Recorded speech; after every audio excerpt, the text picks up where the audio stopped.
बच्चों, आज आपके लिए मध्य प्रदेश पुलिस कांस्टेबल की भर्ती की एक नई भर्ती है जो आपके सामने है और चुपके से इसको भरना है। लगभग 679 पोस्ट है जो कि बिना एग्जाम की ये भर्ती होने वाली है और ये कांस्टेबल भर्ती है बच्चों, बैंड भर्ती।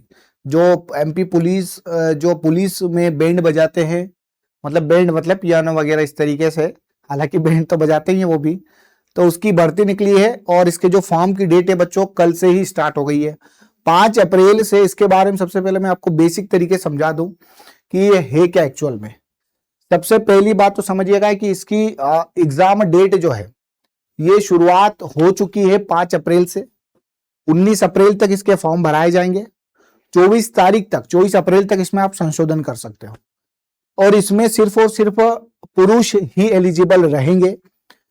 जो इसकी आरक्षण जो आयु में मिलता है वो यथावत आपको देखने को मिलेगा। 100 नंबर का टोटल ये बेड भर्ती रहेगी, जिसमें से आपको 60 उस समय परीक्षा भी होगी, है ना। 60 नंबर के बारे में ट्रेड संबंधित नॉलेज आपसे पूछा जाएगा। जो 15 नंबर का रहेगा उसमें कोई जो भी आप पियानो वगैरह बजाते हो, और 25 नंबर का आपका इंटरव्यू होगा। इसमें आप यहां पर देख सकते हो।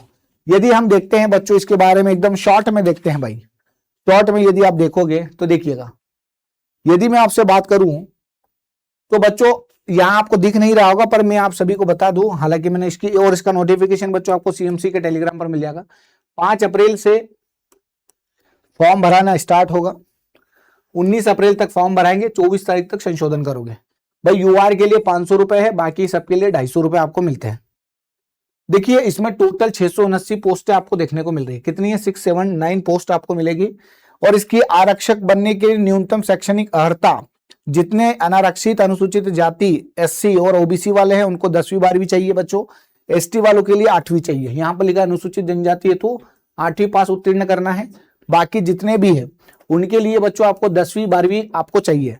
और ये किसके लिए है? आपके एससी ओबीसी और जनरल वालों के लिए। इसके जो सैलरी रहेगी बच्चों 19,500 से लगाकर 62,000 तक का इसका वेतनमान रहेगा। और यहाँ पर ये अधिकतम आयु दे रखी है और आरक्षण व्यवस्था भी दे रखी है। अब देखिए यहाँ पर सबसे पहले तो आपको ये जितने भी लिखे गए हैं पिकलो कॉन्सर्ट, ये जितने भी डिवाइसेस लिखे गए इनके बारे में किसी एक में आपको क्या करना चाहिए? बजाने का ज्ञान होना चाहिए। और ये जो सूची बी है, ये सूची बी है, इसमें लिखा है बी के वाद्य यंत्र वांछनीय है, यानी कि इसमें से कोई सा भी आप एक बजा लो तो अच्छी बात है। और बच्चों टोटल 5 है। यदि इसमें ग्रुप बी में यदि आपको कोई सा भी बजाते आता है उसका 5 नंबर बोनस मिलेगा, यानी 2 आ रहे तो 10 है, पर मैक्सिमम 15 बोनस आपको मिलेंगे। ठीक है, देखिए यही लिखा हुआ है। प्रथम चरण में यदि किसी, ये यहां पर देखिएगा, ओके, देखिए यदि किसी उम्मीदवार को ए और बी के किसी वाद्य यंत्र वादन का ज्ञान है तथा वह उसकी अतिरिक्त योग्यता मानी जाएगी, जिसके लिए उसे प्रत्यक्ष से बोनस दिया जाएगा। यानी मान लीजिए ए और बी तो बजा रहा है, इसके अलावा और कोई सा बैंड बजा सकता है तो उसको बोनस अंक दिए जाएंगे। आप देखो प्रथम चरण में स्किल टेस्ट है। बैंड भर्ती में आने वाले अभ्यर्थियों की स्क्रीनिंग करने के लिए प्रथम चरण में उम्मीदवारों का स्किल टेस्ट किया जाएगा। स्किल टेस्ट में बच्चों सूची ए में दर्शित वाद्य यंत्र और ये वाले ये जितने भी है उनमें से उसकी पसंद के किसी एक वाद्य यंत्र का क्या लिया जाएगा? टेस्ट लिया जाएगा, जिसके परिणाम उपरांत तो उसे द्वितीय चरण की पात्रता होगी। स्किल टेस्ट में कोई अंक दे नहीं होगा। सीधी सी बात है भाई, बजाना है आपको एक डिवाइस और इसमें कोई अंक नहीं दिए जाएंगे, ये क्वालिफाइंग इन नेचर है। द्वितीय चरण में देखो भाई, बैंड वादन टेस्ट में 75 अंक निर्धारित है, जिसका विवरण निम्नलिखित है। ट्रेड संबंधी टेस्ट लिया जाएगा, वहीं पर आपका 60 अंक रहेंगे। और उसके बाद 15 बोनस जो मैंने आपको बताया था बी का, तो ये होगा 75। और बच्चों 25 नंबर का जो है आपका इंटरव्यू लिया जाएगा, यानी 100 नंबर का टेस्ट है। यानी एमपी पुलिस कांस्टेबल की जो भर्ती है वही आपको ग्रेड पे मिलने वाला है, पर इसमें जो काम रहेगा गणतंत्र दिवस, स्वतंत्रता दिवस, इसमें परेड में ये बैंड आपको बजाना है बच्चों।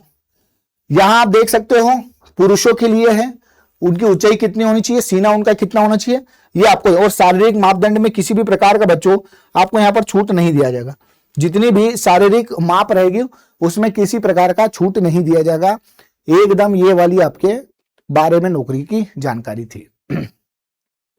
इसका नोटिफिकेशन और व्यापम नहीं फिल करेगा, याद रखना, व्यापम ये आपको नहीं मिलेगा। इसको आई फोरम जो है, आई फोरम पर जाना पड़ेगा। आई फोरम पर, आई फोरम government.in जो है बच्चों, इस पर आपको जाना होगा और यहां से इसका फॉर्म फिल करना होगा, याद रखिएगा। ठीक है जी, उम्मीद है ईएसबी में इसका फॉर्म नहीं भराएगा।